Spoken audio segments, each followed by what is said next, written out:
السلام علیکم، welcome to حقیقت نامہ۔ میرا نام سید سعد شاہ ہے۔ ٹوٹی پھوٹی سڑک پر سیاہ رنگ کی بھگی، جسے دو سفید گھوڑے کھینچ رہے تھے، ہچکولے کھاتی آگے بڑھ رہی تھی۔ کارپیتھیا کا یہ علاقہ اپنے گھنے خوفناک جنگلوں کے علاوہ دلکش سبززاروں کی وجہ سے بے حد دلچسپی اور توجہ کا مرکز بنا ہوا تھا، لیکن اس علاقے کی سڑکیں اور راستے بے حد شکستہ حالت میں تھے، اور ان کی ناہمواری کی وجہ سے اس علاقے میں ذرائع آمد و رفت محدود تھے۔ اسی لیے بہت کم لوگ ادھر کا رخ کرتے تھے۔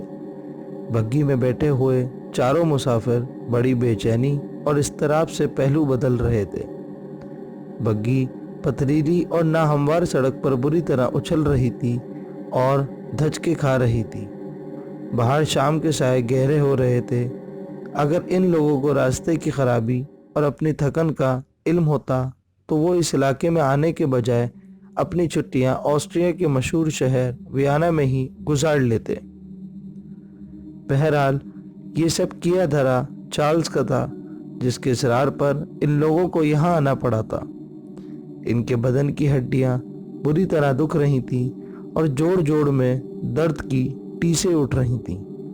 وہ دل ہی دل میں دعائیں مانگ رہے تھے کہ خدایا یہ سفر جلدی ختم ہو تاکہ وہ کچھ دیر آرام کر سکیں اور تازہ دم ہو جائیں۔